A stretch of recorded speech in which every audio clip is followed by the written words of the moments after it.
The Heavens Field route often leads us down a gold mine of irregular concepts. Manufactured holy grails, servants being surgically combined with humans, and all of a sudden the story is a lot less about the war and more so about the events that stand behind it. One of those concepts in particular is the dark shadow that seemingly came out of nowhere. So here's the thing, Sakura has been subject to a lot of trauma throughout her life, but through it all, she's remained modest in terms of her behavior, no matter how she got treated. No surprise there, all she ever wanted was a regular life. What the shadow stands for in the story is more of a symbolic meaning than anything else. It represents Sakura herself, her plights, her fears, her desires, and most importantly, her frustration. The reason why it shows up in Heaven's Field is because that is the pinnacle of when these things are being addressed. Now, we all know Sakura isn't the type to go out and harm anybody.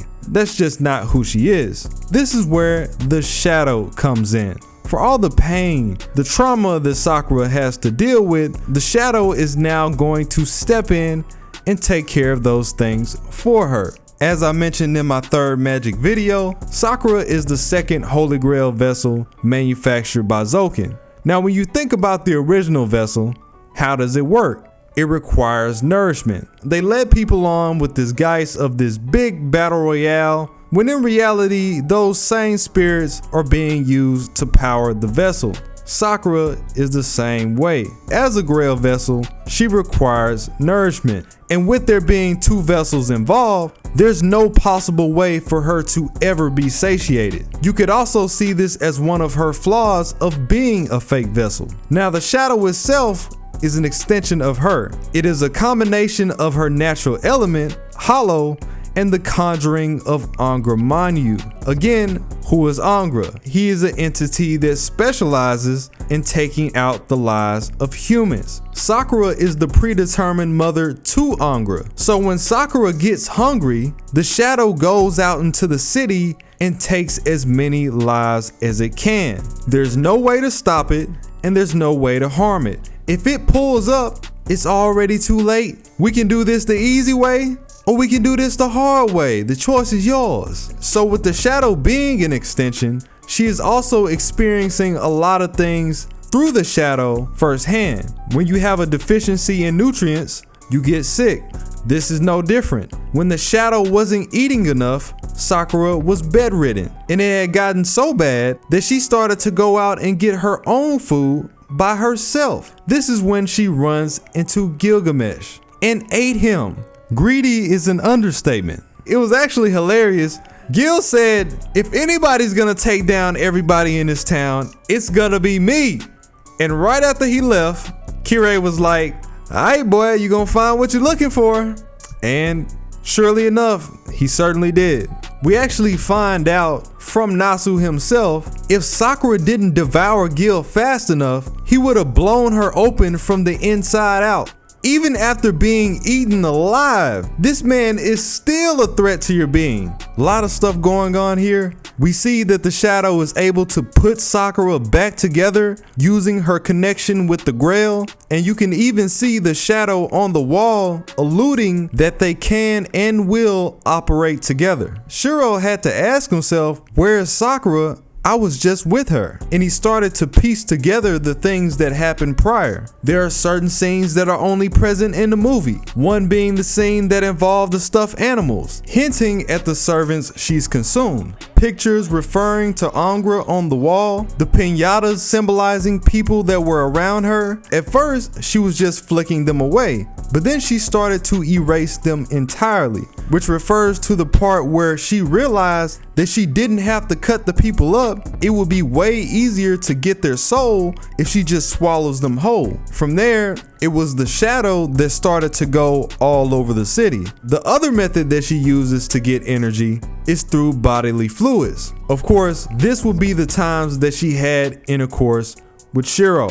Now, in the original novel, it comes out as just an eroge doing its thing. But in Rialto Nua, It shows us that these scenes play a much more grand role in the overall narrative, how they play into Sakura maintaining the little sanity that she has left. There was even a time where Ryder had intercourse with Shiro through a dream, the origin of the infamous defenseless scene. If you know, you know. Ryder was able to pull this off by trapping Shiro in a dream sequence with her Breaker Gorgon phantasm. The reason being is because, again, the master and the servant are connected. So if Sakura is starving, Ryder can at least help her out by siphoning some of this energy to her. Then she's dealing with Zoken's worms taking her energy on top of that. When he has these interactions with Sakura, he begins to notice these distorted images that he knows for a fact shouldn't be there. This is the shadow weaving itself into Sakura's conscious, being exposed to Shiro just from having these interactions with her.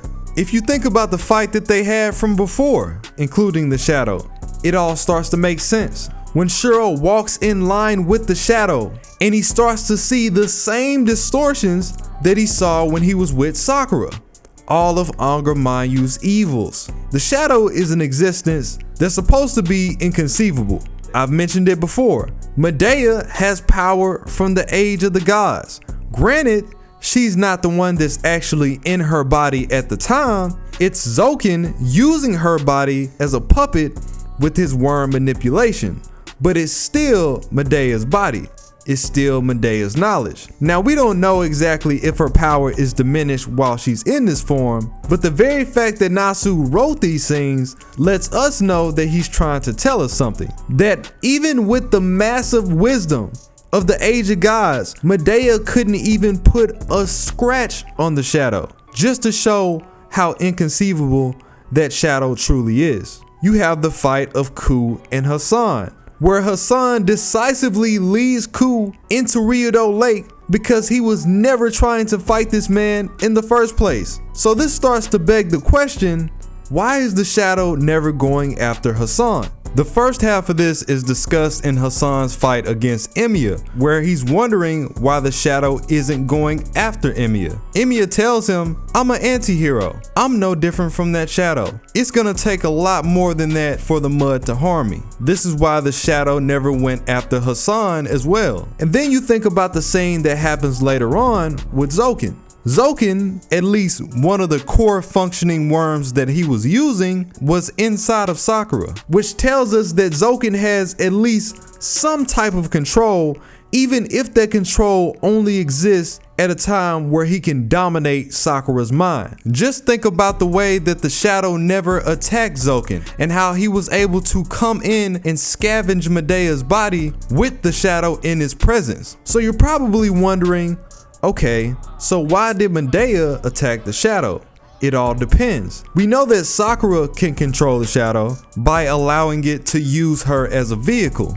We know that Zoken can control the shadow through the manipulation of Sakura. But the shadow also has its own agenda. You have scenarios where it just goes out and does its own thing. Mainly those rampages that I brought up before, where it goes out into the city, looks for people, and devours them on the spot. If it didn't take them down, then it at least put them in a coma. We know that Sakura can control the shadow because of her dialogue between Shiro. This was made even more apparent when you get further into the story. When Sakura told Shiro, oh, I don't feel like you should go, and he decides to leave anyway. Next thing you know, Sakura's flashing in the mirror with these psychotic eyes. Do you have a problem, ma'am?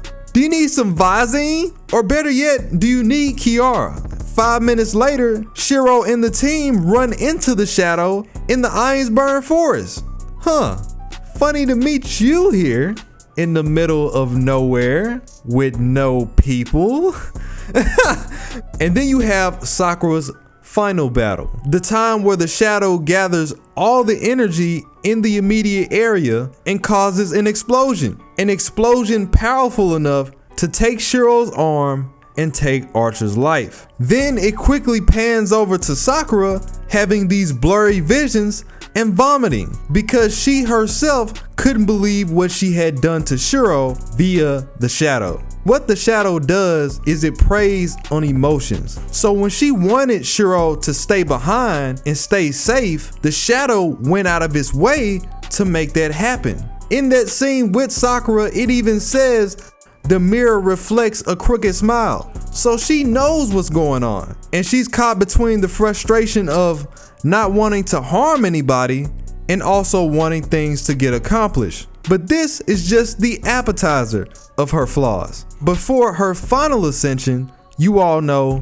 Shinji tried to forcibly take Sakura against her will, as he had already done many times in the past. But this time around, it didn't quite go down that way. Just like before, Sakura wanted to be left alone. So the shadow granted this wish for her by ending Shinji's life. You going out super sad this time, my boy. And then of course, there is the moment when Sakura finally accepts the shadow for what it is and becomes Dark Sakura. For the most part, that about covers it. Next time around, we're gonna dive back into Dark Sakura, her element Hollow, Salter and Herc, how this transformation took an effect on her mental state, and what it looks like from her perspective being on the other side. By the way, we do have a segment from the side material where Nasu talks about the shadow. They decided, let's do a curveball. Threw the shadow in there, and turns out the chief director loved it. The best ideas are truly off the cuff.